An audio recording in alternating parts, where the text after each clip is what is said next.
India की economy financial year 2024 to 25 के पहले क्वार्टर में 6.7% बढ़ी है।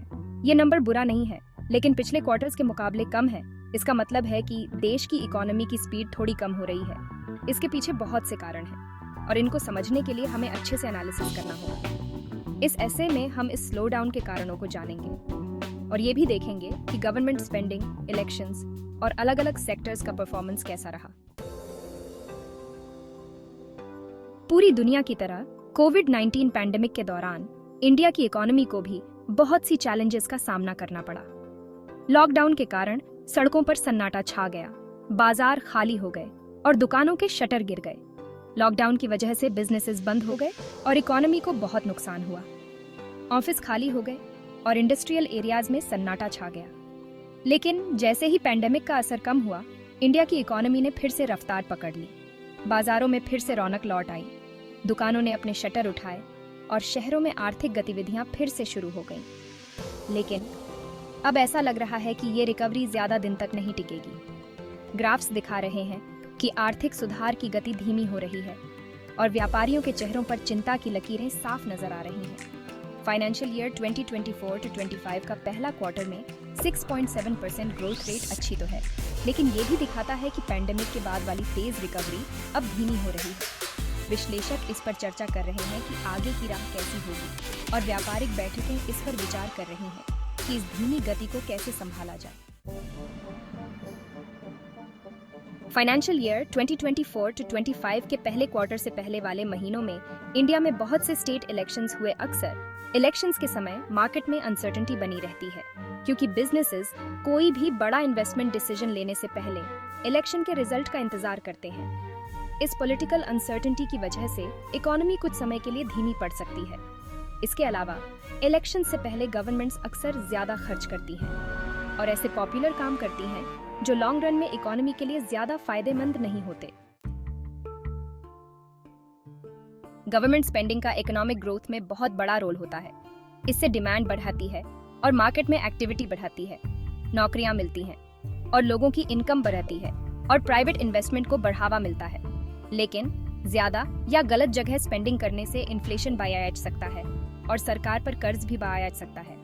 इंडिया में गवर्नमेंट अपनी स्पेंडिंग को बैलेंस करने की कोशिश कर रही है, जिसमें इंफ्रास्ट्रक्चर डेवलपमेंट पर ध्यान देने के साथ साथ सोशल वेलफेयर स्कीम्स भी चलाई जा रही हैं। Section 5 agriculture weathering the storm of uncertainties. Agriculture India के जीडीपी और एम्प्लॉयमेंट में बहुत बड़ा योगदान करता है, लेकिन इस समय ये भी कई चैलेंजेस से जूझ रहा है। बेमौसम बारिश, सूखा, बाढ़ जैसे वेदर पैटर्न्स की वजह से खेती को नुकसान हुआ है, जिससे गांव की इनकम और फूड प्राइसेस को लेकर चिंता बढ़ गई है।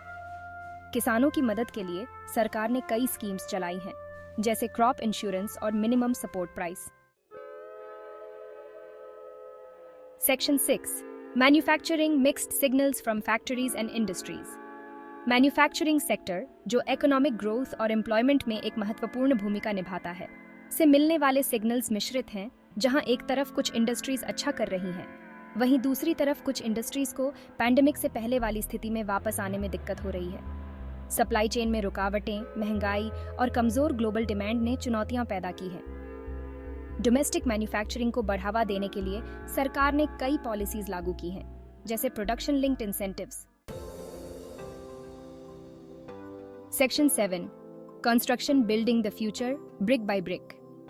कंस्ट्रक्शन सेक्टर, जो इंडिया के जीडीपी और एम्प्लॉयमेंट में बहुत बड़ा योगदान करता है, में सुधार के संकेत दिखाई दे रहे हैं। इंफ्रास्ट्रक्चर प्रोजेक्ट्स में गवर्नमेंट इन्वेस्टमेंट और रियल एस्टेट मार्केट में आई तेजी ने इस सेक्टर को काफी हद तक मजबूती दी है। हालांकि बढ़ती महंगाई और लेबर की कमी चुनौतियां बनी हुई हैं।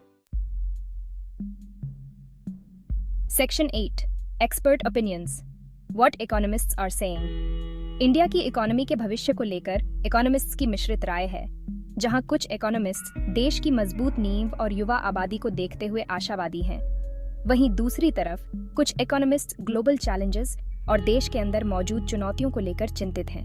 वे इशारा करते हैं कि इंडिया को अपनी असली इकोनॉमिक पोटेंशियल हासिल करने के लिए स्ट्रक्चरल रिफॉर्म्स, फिस्कल प्रूडेंस और पॉलिसी कंसिस्टेंसी पर ध्यान देना होगा। Section 9 the road ahead. government forecasts and projections. Indian government देश की इकोनॉमिक स्थिति को लेकर आशावादी है। आने वाले समय में तेज गति से विकास का अनुमान लगा रही है। सरकार का कहना है कि उसके द्वारा उठाए गए कदम मजबूत डोमेस्टिक डिमांड और इन्वेस्टमेंट एक्टिविटी में तेजी आने से इकोनॉमी को बढ़ावा मिलेगा। हालांकि ये अनुमान कुछ रिस्क्स और अनसर्टेनिटीज से घिरे हैं, जैसे global economic conditions, geopolitical tensions और domestic policy choices. Section 10. Policy Recommendations, Nurturing Sustainable Growth. In this section, we will explore the key policy recommendations that can help in nurturing sustainable growth. These recommendations are crucial for addressing the challenges faced by our economy and ensuring long-term prosperity.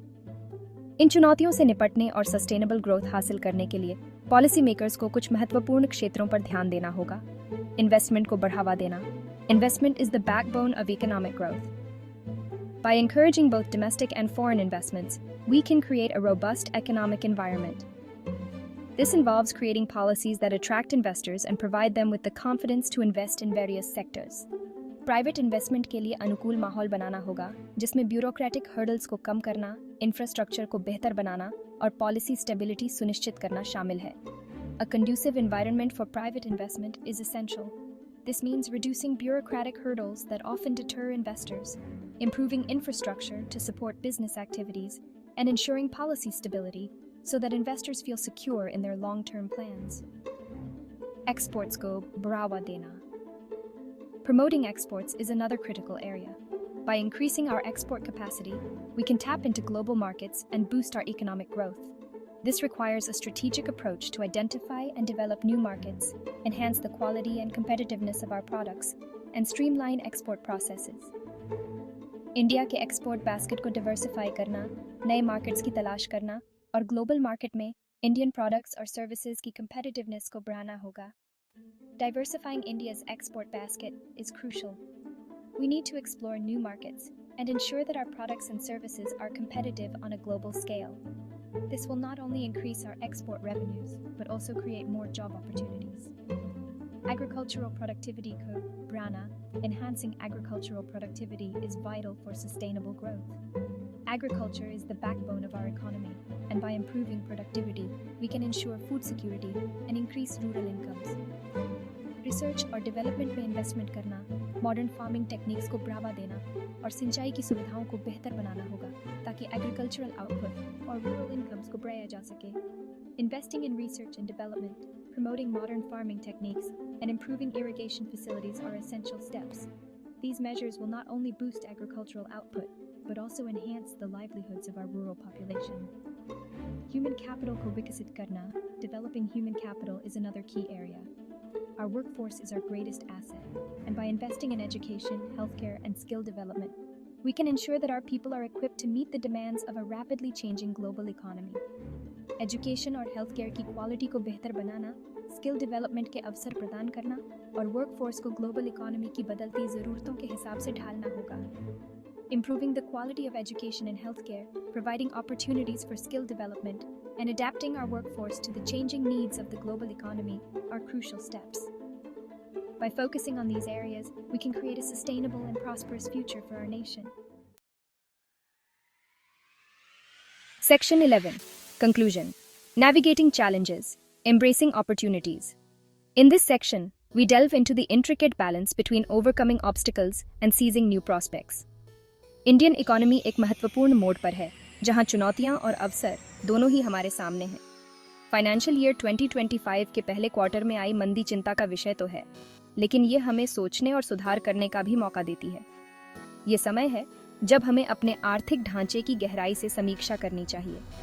Underlying structural issues को address करके हम एक मजबूत और स्थिर अर्थव्यवस्था की नींव रख सकते हैं. यह समय है जब हमें नीतिगत सुधारों पर ध्यान केंद्रित करना चाहिए. सस्टेनेबल ग्रोथ को बढ़ावा देकर हम न केवल पर्यावरण की रक्षा कर सकते हैं, बल्कि दीर्घकालिक आर्थिक स्थिरता भी सुनिश्चित कर सकते हैं. और इनोवेशन को अपनाकर इंडिया इन चुनौतियों से उबर सकता है और ग्लोबल स्टेज पर और मजबूत बनकर उभर सकता है. नवाचार और तकनीकी प्रगति हमें एक नई दिशा में ले जा सकते हैं. आगे का रास्ता हमें दृढ़ निश्चय, समझदारी से पॉलिसी मेकिंग और सभी स्टेक होल्डर्स के सामूहिक प्रयासों की मांग करता है। यह समय है जब हमें एकजुट होकर काम करना होगा ताकि इंडिया अपनी असली इकोनॉमिक पोटेंशियल को हासिल कर सके और अपने सभी नागरिकों के लिए एक बेहतर भविष्य बना सके। यह हमारे बच्चों और आने वाली पीढ़ियों के लिए एक उज्जवल भविष्य की नींव रखेगा। हमें यह सुनिश्चित करना होगा कि हर क्षेत्र और हर व्यक्ति को इस विकास का लाभ मिले, चाहे वह ग्रामीण किसान हो या शहरी पेशेवर, सभी को इस प्रगति का हिस्सा बनना चाहिए। एकजुटता और सामूहिक प्रयासों से ही हम एक सशक्त और समृद्ध भारत का निर्माण कर सकते हैं। यह समय है जब हमें मिलकर काम करना होगा और एक नई दिशा में कदम बढ़ाना होगा।